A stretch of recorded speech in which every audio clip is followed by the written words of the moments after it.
Welcome to the Brand Doctor Podcast, strategies that help entrepreneurs build reputable and profitable brands. Here's your host, Henry Kaminski Jr. What is going on, everyone? Welcome to another Brand Doctor Podcast episode. Today, we have an amazing guest once again. This guy, we bumped into each other serendipitously through a third party, and we just connected. Right away, I was feeling him, and he was kind of feeling my vibe, and we spent some time together on a video conference call, getting to know each other. And I said, I got to have this guy on the show. Here's a guy who spent 4 years in the NFL, played for the Jacksonville Jaguars, and created quite a successful entrepreneurial career for himself after he got out of the league. And because I'm working with quite a few athletes these days, helping them build their brands, I thought Chris would be a great example of what to do when you're done with the league, and what to do while you're still in the league and still have the influence as he did himself. So without further ado, I want to introduce Chris Howard to the show. What is going on, my man? What's up, brother? How you doing? I'm having an amazing day. It's beautiful out. We're going to the Giants game later. I'm excited. All right, man.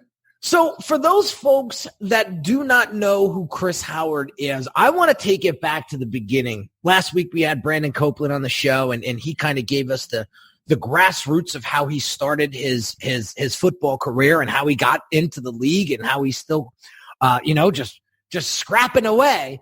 And you've had quite the started with the Broncos, and there were some things there that didn't work out, and you had to get back on your feet, and you had to keep on grinding to get to the Jags, and now you're in the Jags. Like, I want to know that story, because there's a lot of ups and downs throughout the way. And my biggest curiosity is, how does one fight through that adversity? So let's start from the beginning. Yeah, I played college football, University of Michigan. I always joke. I say back when we were good. But then I think about it, I was like, well, we really weren't that good until like 1997. Like, we had some down years. But yeah, played football at the University of Michigan, got drafted to the Denver Broncos. When I was in Denver, man, it was kind of like, it was surreal, because John Elway was still playing. Terrell Davis was still there.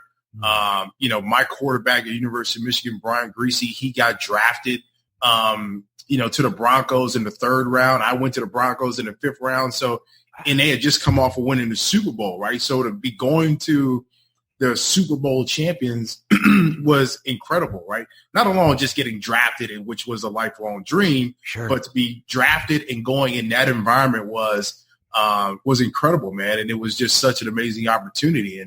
And being in Denver, man, you just saw it was just another level, right? Mm-hmm. It's just another level of professionalism. And when you're going from college, you're playing really for the passion of the game and your school spirit, your teammates.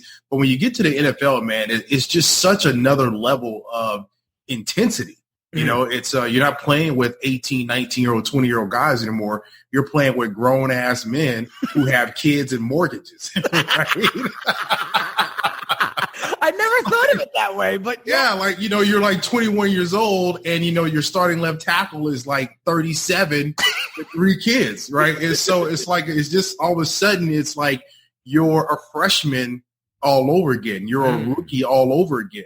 And a lot of guys come from scenarios where, when they leave college, they're the guy. But when you get to NFL, you're just another body. You're just, another person on a team trying to earn his keep and pay his due. So let's talk about that real quick, Chris, because you came from Kenner, Louisiana. Yeah. And apparently your high school was a big football school. Yeah. Big football school, baseball, man. I mean, it's a sports factory now. Like they're winning championships in girls volleyball, girls basketball, track. I mean, it's just incredible. So yeah, I've always been in an environment where the structure has always been very sound. The discipline has always been very sound. Mm-hmm. And, I was going to the school that you're talking about, you're referencing is John Curtis High School. Yes. They start from pre-K all the way up to, 12th grade. Right. And so I got there in the 5th grade. So I was in that system from 5th grade to the 12th grade. So my structure never changed, right? Yeah. My discipline never changed from 5th grade, to the 12th grade. So for me, I kind of walked into high school and college with an advantage over most kids. So talk to me about how important that discipline was for you at that young age, and then having that carry out into your college days, then into the NFL. How much would you say that discipline helped you keep that level mind and that focused mind to accomplish what it is that you wanted to do? It was super important, man, because, when you go to a Catholic school or Christian school or whatever kind of school is, there's uniforms, there's code of conduct, there's all these certain things that now you have to worry about your shirt being tucked in, your belt, your collar being buttoned. So all those things start to instill a certain discipline in you and how you're supposed to carry yourself and how you're supposed to conduct yourself. It's just like going into the military, right? When the military, you have to wake up at a certain hour. Your bed has to be made a certain kind of way. Mm-hmm. So all those things instill a certain kind of discipline in you. And before you know it, they become habit. Before you know it, it becomes second nature. Before you know it, you don't even realize that you're doing it. It's just become part of your routine now. So for me, it was really important because as a kid in the 5th grade, now all of a sudden I'm being put in a structure coming from my neighborhood, now going to a Christian school, mm-hmm. right? Now I'm like, okay, like this is foreign, but I adapted to it really well because that structure fit my personality. And I think that's what kind of carried over from middle school to high school to college to the NFL. I always had a structure around me. I love it. So talk to me about that transition from getting into the league now and this being a completely different level.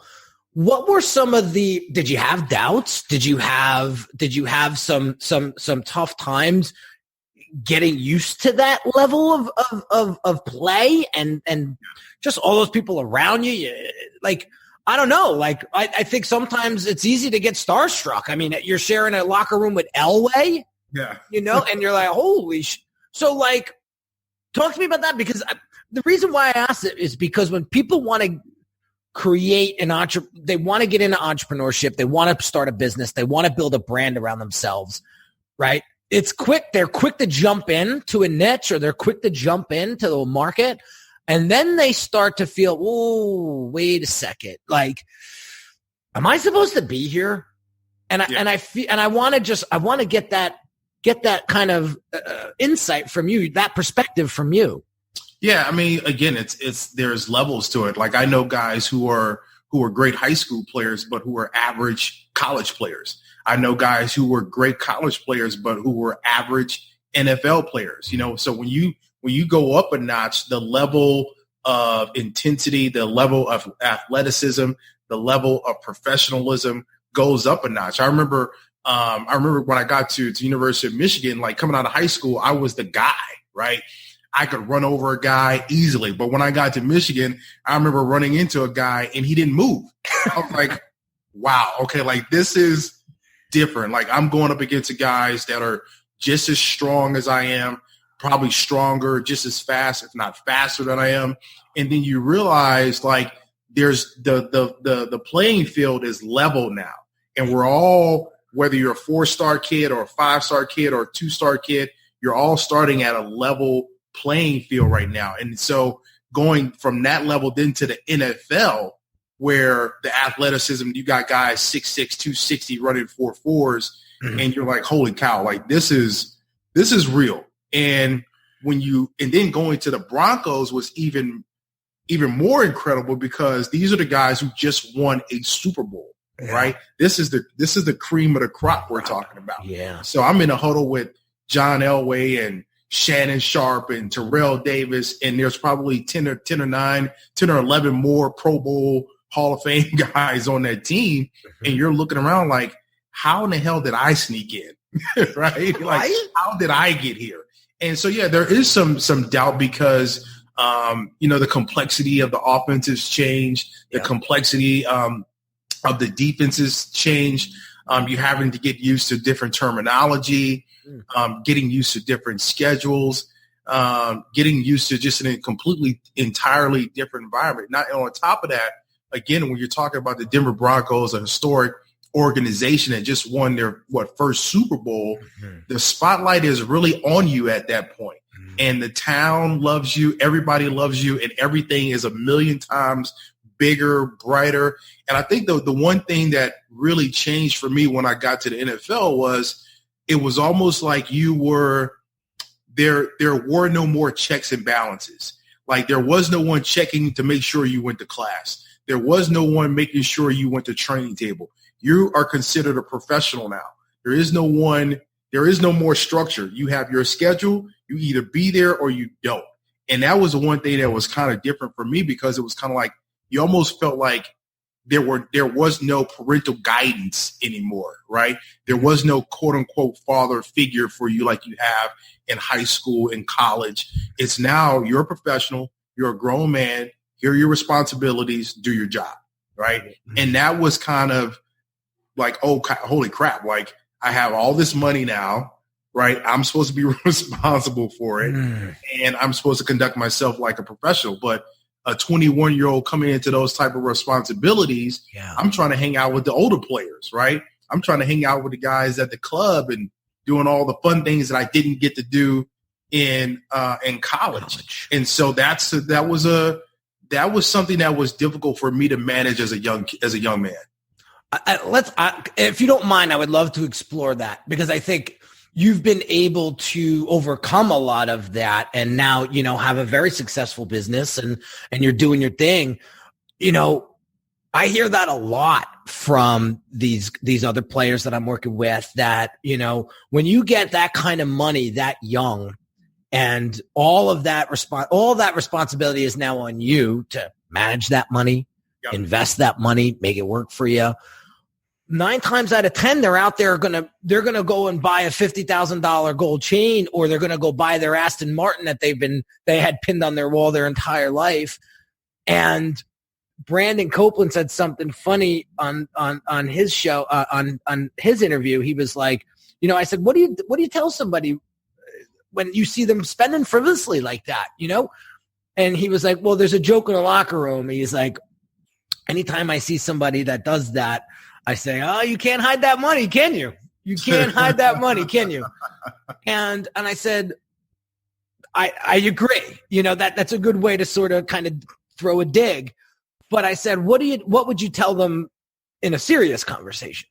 And he says, it doesn't last forever. I would tell them that it doesn't last forever. And so I want you, of all people, because I know a lot of the young guys look up to you. When I mention your name to a couple of these guys that I'm working with right now, they've actually said, oh, yeah, that's a good dude right there. So your name is out there as a dude that is very respected. I got to tell you. So I would love to hear from you. What advice would you give someone who is, let's say, I'd like to call them tier 1 athletes or tier 1 people because they're really genuine and awesome people, but I would call them a tier 2 player. Hear me out, because they may not have the presence and fan base of someone like Julian Edelman or Le'Veon Bell. I consider those guys tier 1 players because they have this giant fan base, right?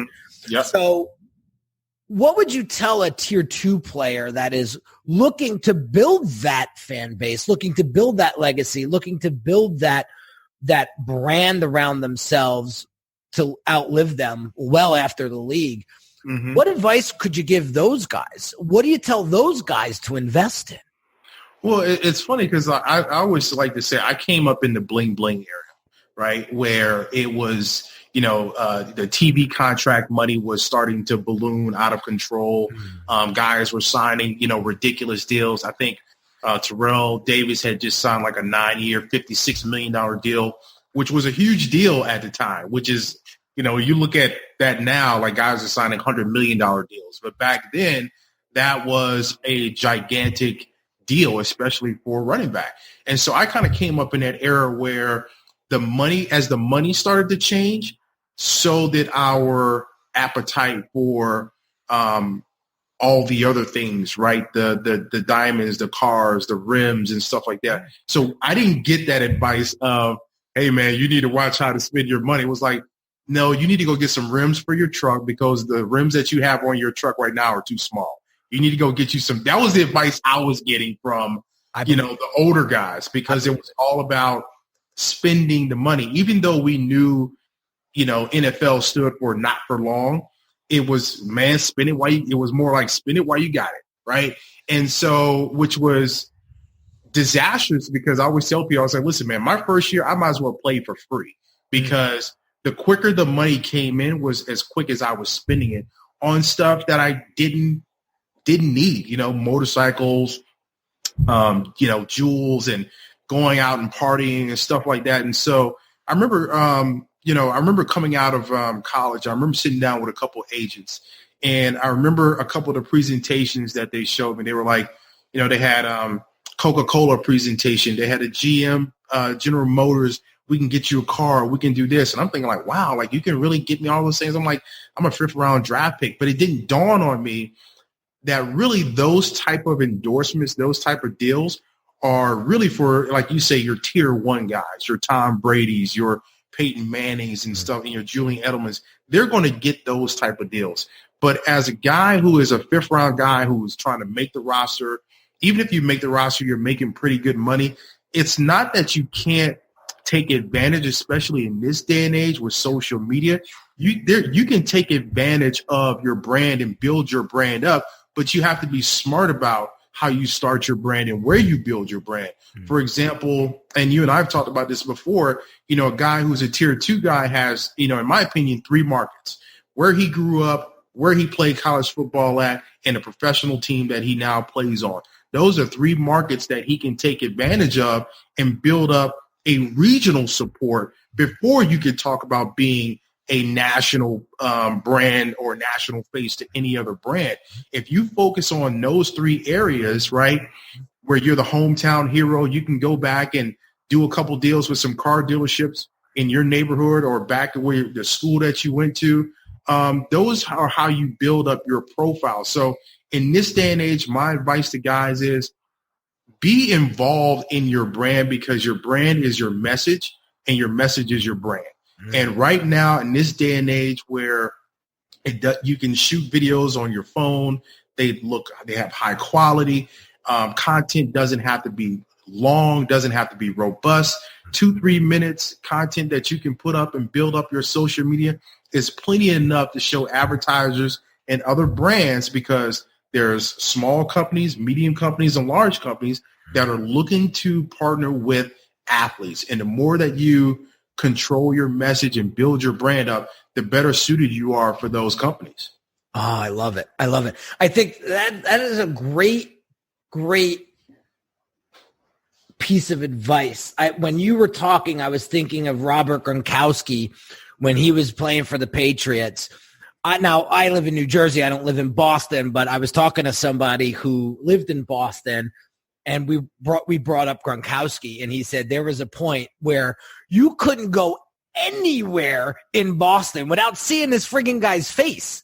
Yeah. And so he stuck, and he became a household name in a local market. And now that he's retired, he's now expanding more into that national market, and he's getting those bigger deals. I think we all want to get to that level.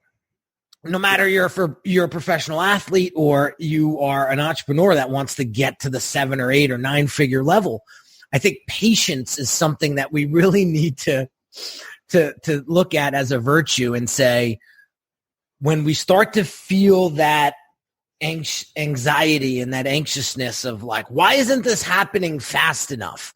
I should be here. Just to take a step back and ask yourself, whoa, buddy. Let's take a step back here. Why am I being so anxious about this? Is there something underlying here that I need to focus in on for us to be like, okay, let's pump the brakes. Let's reevaluate. Let's look at our goals and say, are these realistic?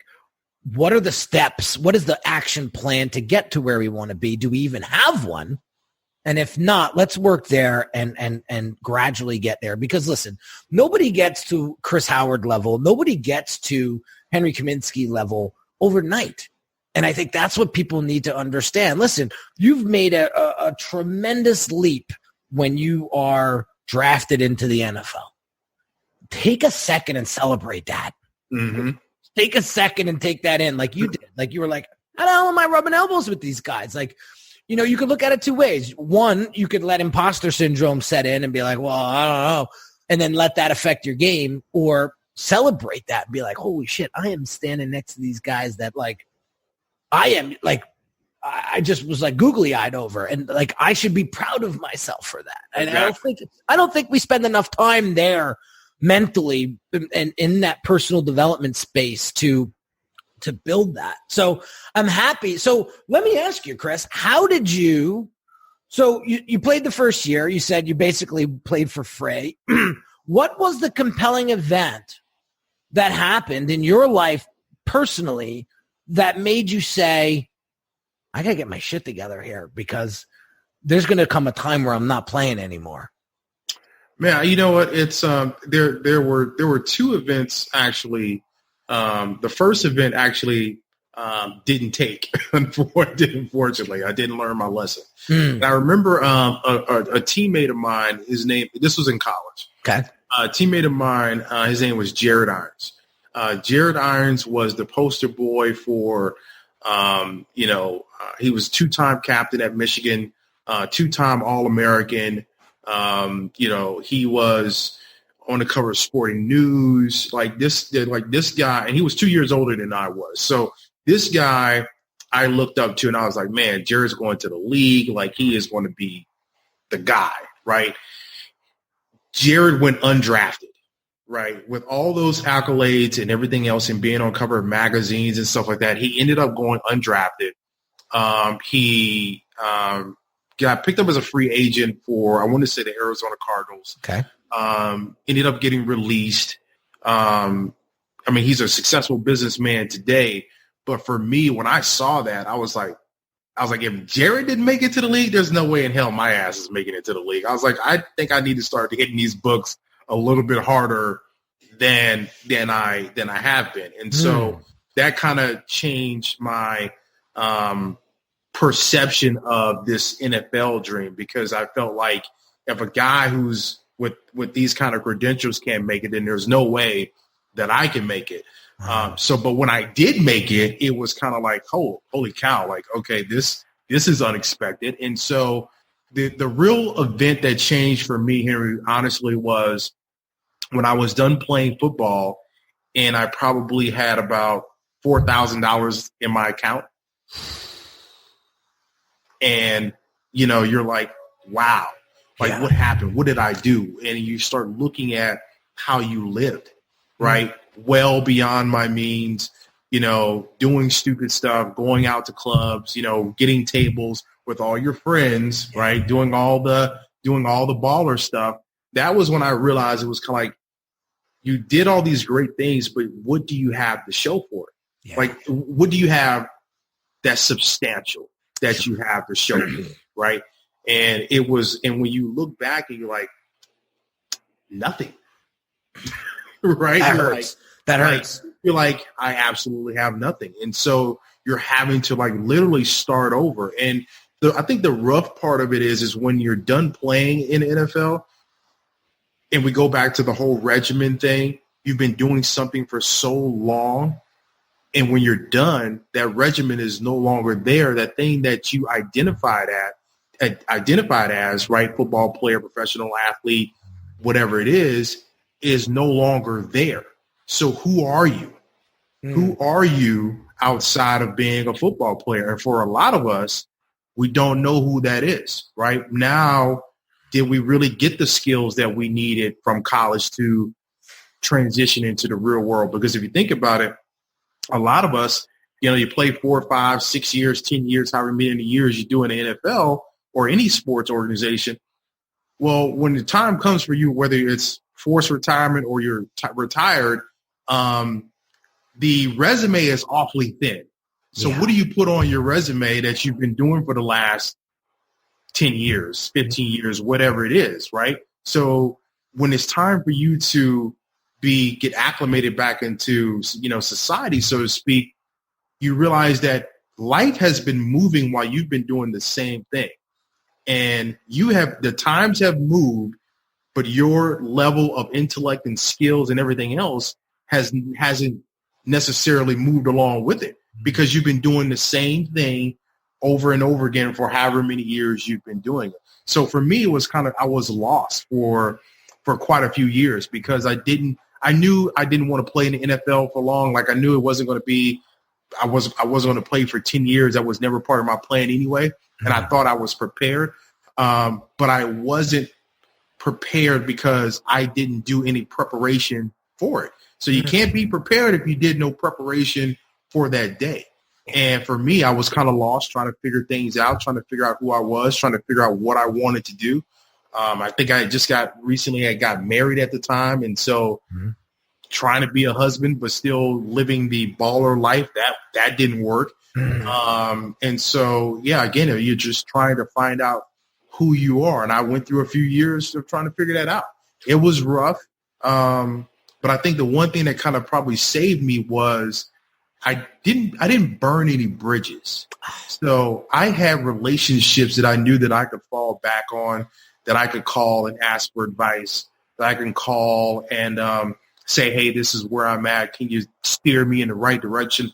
And the University of Michigan was great with that, because they have a great program where they help athletes, partnering athletes with, mentors, or allowing them to come back to school and finish their degrees and stuff like that. So I was able to do that. And that was kind of the thing that really saved me, was I always treasured my relationships. I always made sure those relationships were in good standing. So whenever I picked up the phone call and the person on the other end was like, oh, hey, Chris, what do you need? You know what I mean? And so that is kind of what saved me. But you have to be able to humble yourself to be able to ask for help. And I think for a lot of athletes, that's also very hard, because you live this lifestyle, you put yourself on this pedestal, and now you've got to come back down and ask people for help. And that's a very difficult thing for men in general to do, especially alpha males, because we're all alpha males. It's very difficult for us to do that. And so that was a turning point for me, man, when I was like, okay, I had to sell my motorcycles, I had to sell all this stuff that, depreciated, right? As soon as I took it off the lot, that wasn't worth anything. I remember I bought a Ducati. Didn't even know how to ride a motorcycle. I learned how to ride a motorcycle in the parking lot of the Ducati dealership. Henry, and I almost got into the accident on the bike going out of the parking lot. Oh my Lord. Oh my. So I'm going to buy a rocket ship, and I'm going to figure out how to drive it later. Yeah. Like, what is this? This is called a clutch? Okay, got it. I love it. I love it. I love it. I've done similar things, my friend. You're not alone. You are not alone. But I get it, man. I was watching an interview with Eddie George, and he's a running back for, who the hell he played for? The Texans, right? Titans. I'm sorry, Titans. Yeah. And he was going through the same thing, man. And I think he's a Hall of Famer. Eddie, I'm not sure, but he said, I came out of that league. I was a nobody. Yeah. And he said, I had a hard time. And I tell my player clients this too. Like, besides the president of the United States, I'll be honest with you guys. I'm saying it straight. You have probably the second most influence over people other than the president of the United States himself. Yeah. I think if you're an active player and you call somebody up and they're going to stop what they're doing to talk to you. Mm-hmm. The minute that jersey gets hung up, you are, what do they call it? Obsolete. A civilian. You're a civilian. Yeah, you're a civilian. And I tell you what, man, it's, I work with an organization right now called Merging Veterans and Players. It's MVP, started by Jay Glazer and a guy named Nate Boyer, who was a veteran, came back and played at University of Texas, got a shot in the NFL. And so they started this organization called Merging Veterans and Players, which is kind of like a support group because a lot of veterans come back in kind of the same thing. They come back from a regiment lifestyle to now having to get acclimated to civilian life, and it's a hard transition for them. Yeah. And so they brought this organization together where athletes and veterans can talk and work out together and really bond and talk about their shared issues. And it's an incredible organization. But there was a football player. He was at one of the events, and he said one of the most profound things that I'd ever heard. And he said that, coming from the NFL, I was Superman. And now that I'm done, I have to learn how to be Clark Kent. And he's like, that is hard for me. So I was like, wow, like that analogy right there sums it up perfectly. It's like, right, I was Superman and now I have to learn how to live like Clark Kent. What a great visual. Like I could totally see him with the Superman outfit on and then, having to, undress into a regular suit with the right? And now you're just another suit walking down the street. Yeah. Right. How do you transition to that? And so this is a perfect segue to get into how Chris Howard did it, how you did it. Mm-hmm. So let's talk about that journey and that transition. So you come out of the league, and did you start building your brand and your business while you were still in it? Or did you wait? I was out of the league. There was a time where I didn't know when I was done. I went through maybe 2 years of trying to figure out what I wanted to do because I didn't know. Oh, so, after about a year or so, I ended up going back to the University of Michigan so I could finish my degree. I did that, came back and was kind of like, okay, now I'm living in Los Angeles. And I'm like, okay, well, what do I do in L.A., right? L.A. is Tinseltown, right? So It's nothing but entertainment. And so I did an internship at Fox Sports Net, editing highlights and writing scripts for our sports announcers.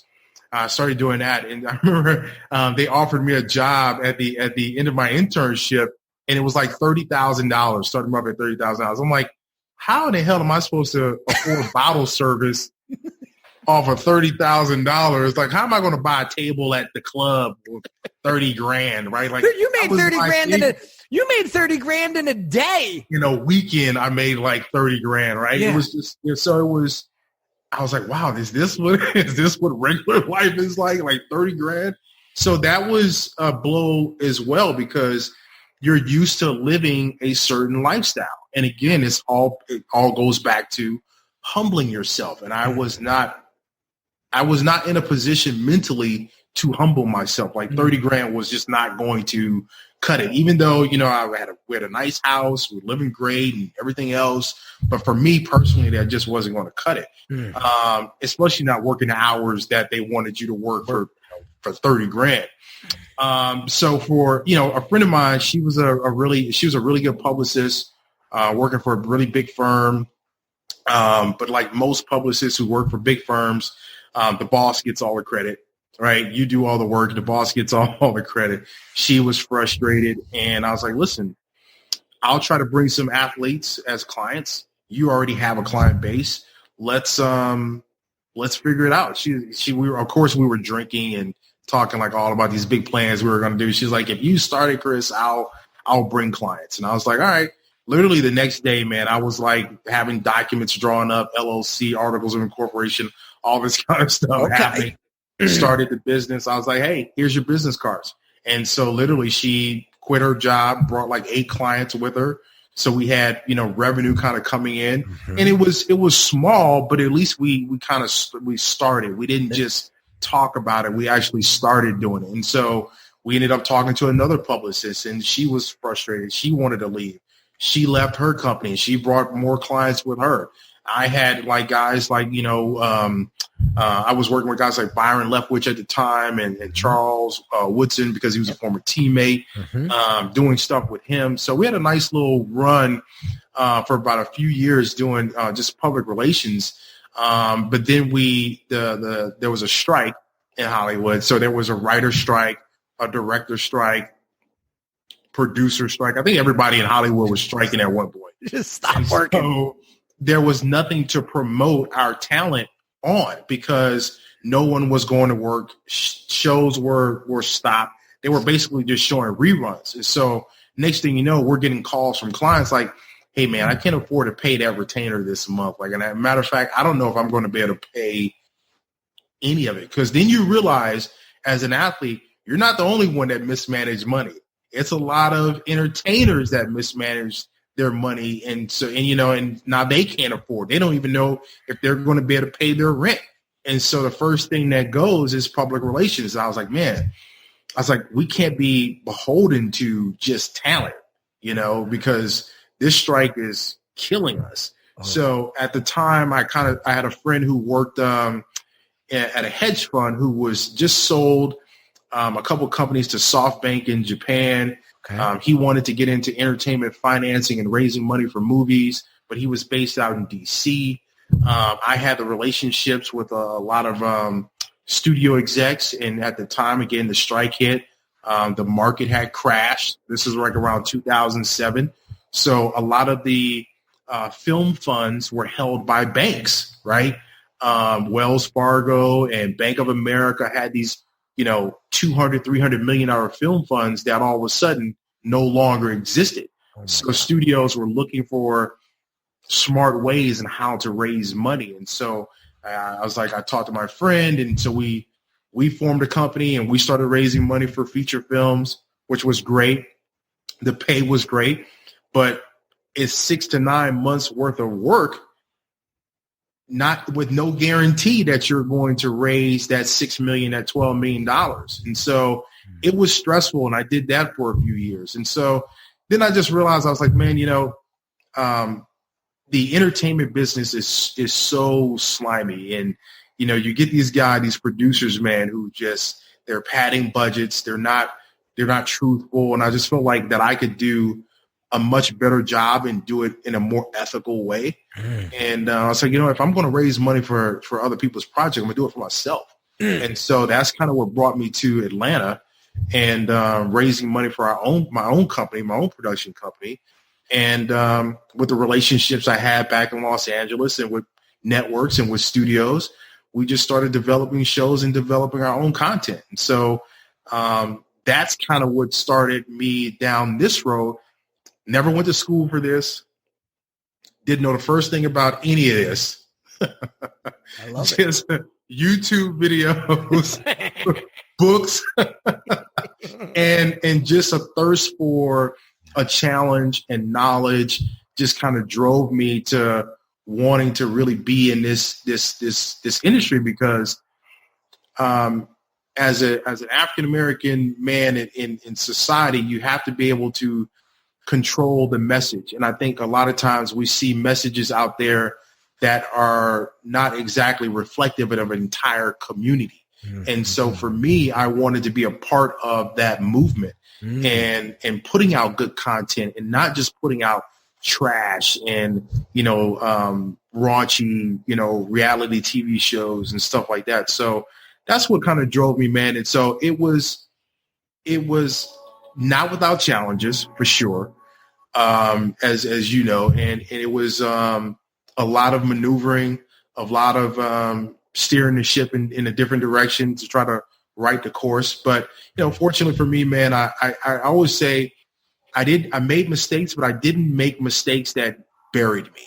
Yeah, and that's the key, is not to make mistakes that's going to bury your bury your company. You know, you're going to have some missteps here and there, but as long as that they're calculated, you factor them in, you understand that there could be some loss. Yeah. And as long as you can deal with that and make a decision based off of that, then you're prepared for it.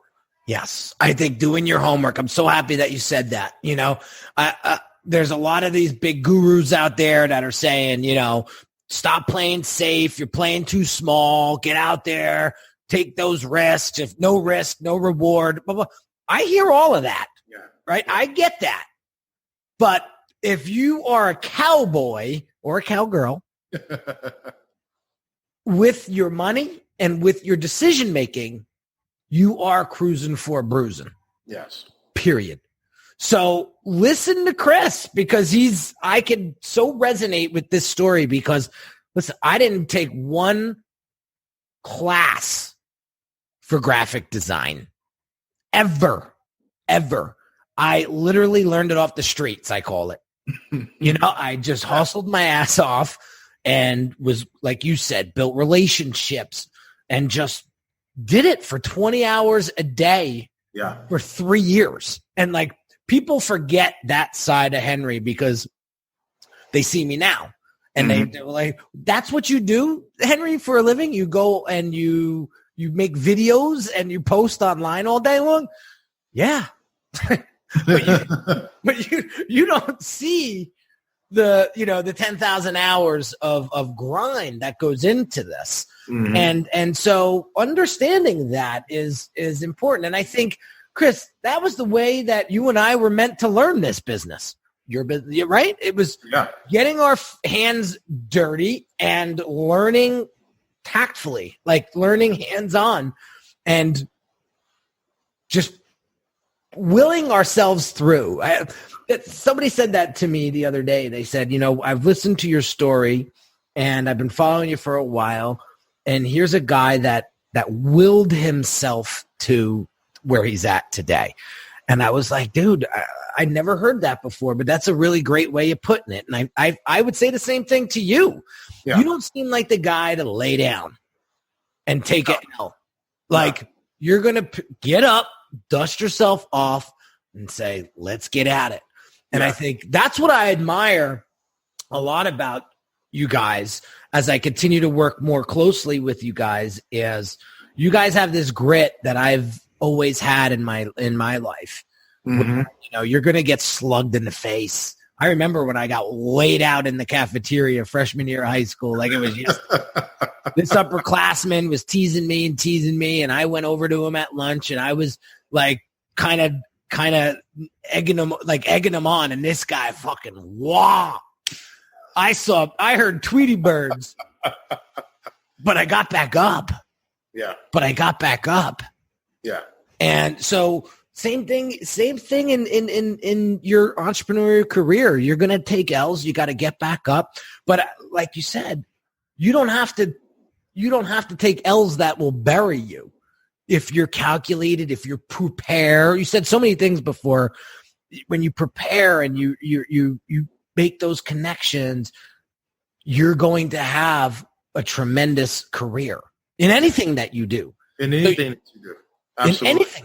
Yeah. So I think it's so important for people to hear this story. I mean, geez, we spent 40 minutes together and I'm like, man, he just schooled everybody.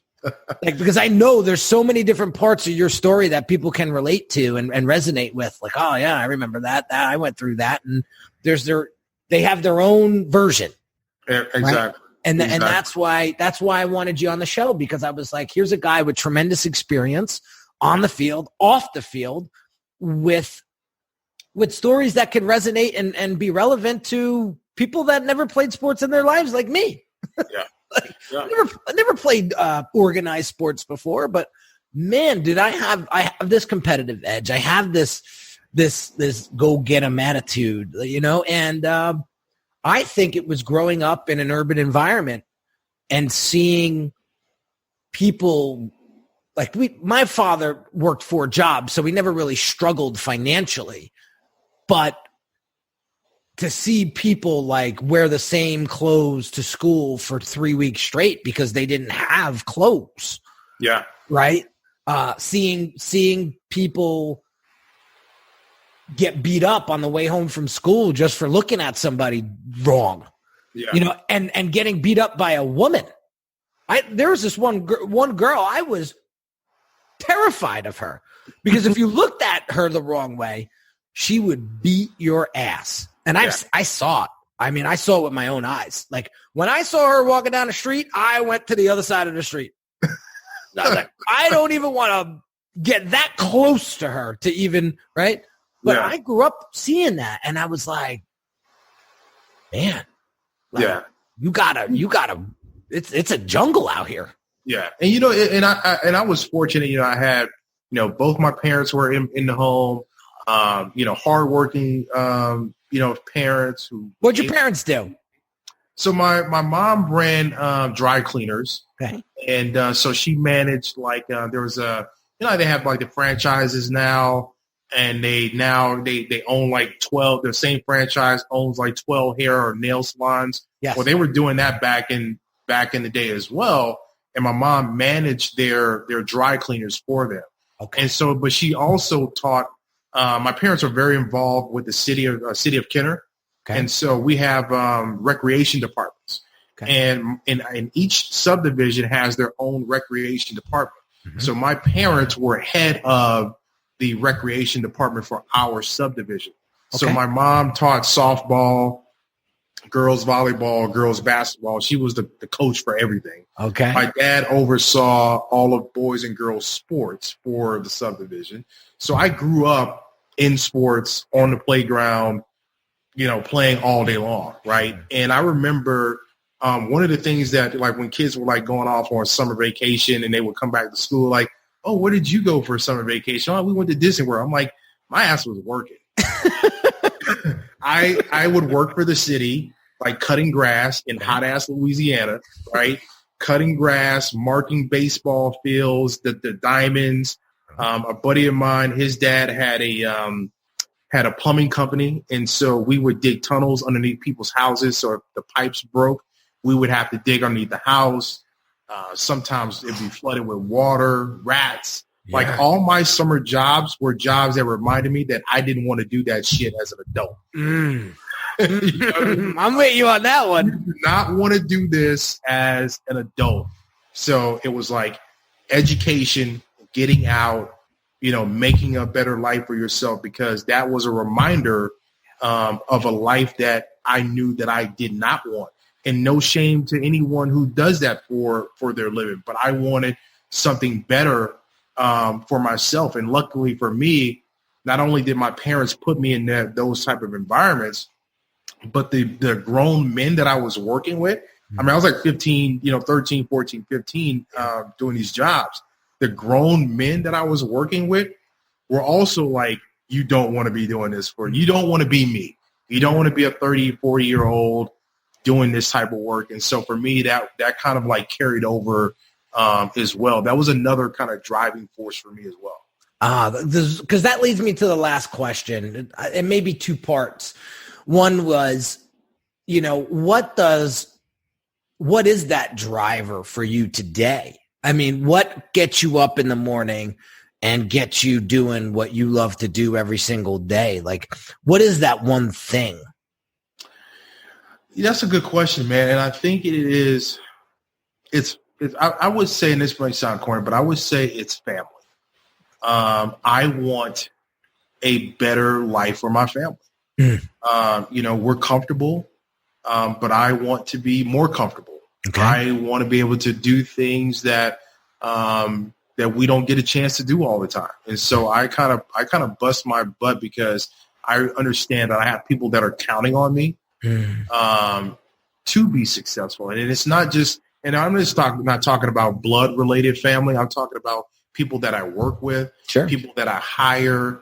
I want to be able to hire them on a more consistent basis so that they can put food on their table and pay their bills. So for me, that's what kind of drives me. It's family, extended family, and just growing a business that I can look back and be proud of and say that, man, like, no, I wasn't educated in this field, but look at what I've accomplished by the drive and determination and passion that I have for this industry. So that's kind of what makes me get up every morning, man. And I love what I do, man. When you love what you do, it's not work.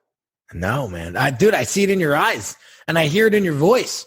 You know, when we had our interview a couple weeks ago and you were interviewing me, yeah. You know, I just felt that coming through the screen. I knew that this was something that Chris loves to do, and he's gonna do whatever it takes to make something like come to fruition, make something happen. And I really admire you for that. And I think more people need to surround themselves with people like you. And that's what, again, another reason why I wanted you on the show. You know, one of my favorite movies of all time, a lot of folks know that follow me any some length, is The Bronx Tale. And it's an old movie with Robert De Niro. And, you know, but the premise of the movie was the saddest thing in life is wasted talent. Mm-hmm. And I am a firm believer. You are put here on earth for a reason, and we all have a gift. It's, can we find that gift within ourselves and be able to help other people with it? I think that's what it comes down to. End of day. And, you know, fortunately, you and I have both been able to do that at some level. And you, like me, want to constantly level up. So the last question is this. 90 years from now, we're looking back and we're long gone. How do you want Chris Howard to be remembered?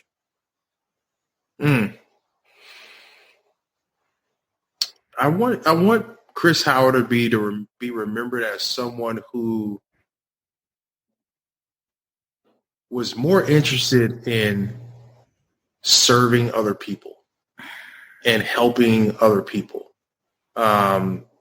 You know, I always believe that you have to be, you know, I look at the first half of my life as being selfish, right? And I say that because, you know, my parents provided a lot for me. You know what I mean? Worked 2 jobs, 3 jobs, whatever, to make sure that I had the best of everything. And I never wanted for anything. Now, and I have no idea what my parents' financial situation looked like, whether the lights were about to be cut off or whatever. All I know is whatever was happening, they shielded that from me to make sure that I had everything that I needed. And so for me right now, that's what this second half of my life is all about, is making sure that the people in my life have everything that they need and that they want. And I'm willing to make the sacrifices for them to have that. I'm willing to sacrifice, you know, the quote unquote, the things that make us happy, so to speak. Like I live for my stepkids and my wife and everybody else. You know what I mean? Like seeing smiles on their faces is my happiness. And that's what I live for. And I think you have to put yourself in a position these days to live for others, not just for yourself. That is so powerful, dude. And there's nothing corny with that answer. There's nothing corny about that answer whatsoever. And that is such a gift you gave us right now. I think more of us need to learn how to serve. And it took me, I'm 39. I'm still learning. I'm not saying I accomplished that by any means. You know, there's some habits that are tough to break, and I'm trying my best, right, to break those. But that is one of the biggest things that I've learned over the years is the true entrepreneur is a servant. And that word is not a bad word. It's not a demeaning word. It's not a word that you should feel ashamed of. Like when I heard the word servant, I'll be straight up with you. The first thing I said to myself was, I'm nobody's fucking servant. Right. I ain't serving nobody nothing. I'm not. Right? I'm not a servant. Right. That is the worst attitude, in my opinion, you can have. Mm-hmm. Because it's all about, look at any successful person.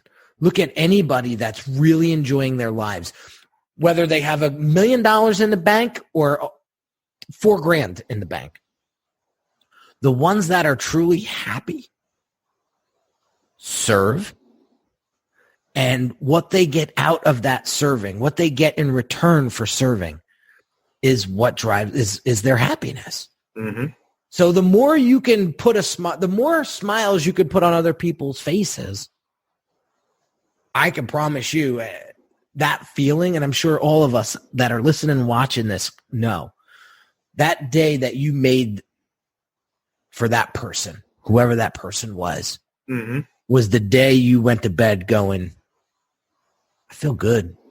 I feel good. Yeah. So I want everybody to really take that home today. And I appreciate you bringing that up and leaving that to the end, because that's where the gold was at. And just sharing your experience and sharing your stories. There's so much to unpack here. I could spend an hour just going back and right. But I appreciate you so much for spending over an hour with us. So is there a place where we can follow you, learn more about you, and perhaps invest in you? You know, it's funny. It's because you and I always talk about branding, and I'm always like, I need to start branding myself. But I'm so used to kind of being behind the scenes that I feel like that's where I'm most comfortable at. And again, it goes back to, you know, being happy, knowing that you may be the driving force behind something, and that being enough, right? Mm-hmm. Being the driving force and knowing that you're the driving force behind something is enough for me. So I guess that's probably why I don't put myself out there a ton. But I am on Instagram, and this is how bad I am, Henry. I don't even know my Instagram tag name. I gotta look it up. I know it. So let me tell everybody where to go. This is the first. I love it. It's like, okay, so it's about branding, and I haven't even branded myself. It's C Howard, HOWARD 824. There it is. That's it. That's Instagram. That is so funny. He's like, I don't even know my Instagram handle. Yeah. I get on Instagram like every other person and watch dog videos, animal videos, and vegan recipes. Listen, but I will tell you this, guys. I will tell you this. I don't know Chris super well. I mean, I'd be lying to you if we said we were best pals, you know, since college.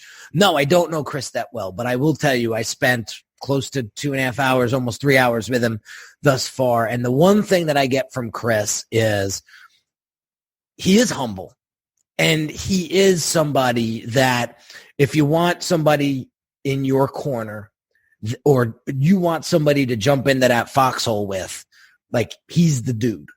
And I say that from all honesty, because I feel like I'm a good reader of people, and I can read people pretty quickly. And I could tell if somebody's genuine and who's not. And I could tell if somebody's out for themselves, or if somebody who would be willing to risk their own, you know, reputation or life, you know, for you. And I got to say, from the time I've spent with him thus far, Chris is that guy.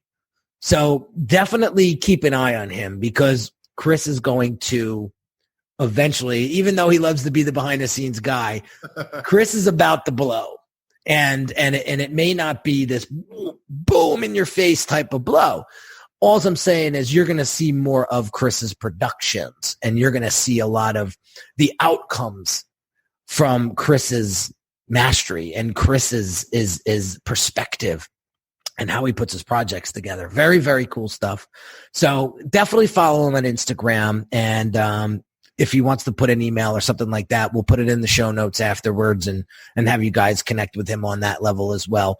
But Chris, I got to tell you, man, thank you so much for coming on the show today, sharing your stories and those insights. Whether you're a pro athlete listening to this, or an entrepreneur, or a small business owner, whoever, I know you got value out of today's conversation, and I know that there's lessons to be learned here. And just want to thank you again for spending the time with us. Man, anytime, brother, anytime. I appreciate you, Henry. There you have it, my friends. So if you haven't subscribed to this podcast yet, hit that subscribe button right now. Share it with a friend. I would truly appreciate. My goal is to help as many people as I possibly can before I check out. And hopefully it's many, many years from now.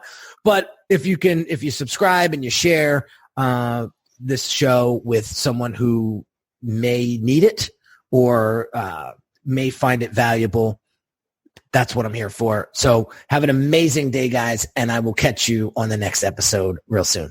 Take care. You've been listening to the Brand Doctor Podcast with Henry Kaminski Jr. To get your appointment with the doctor, visit Brand Audit at www.uniquedesigns.net.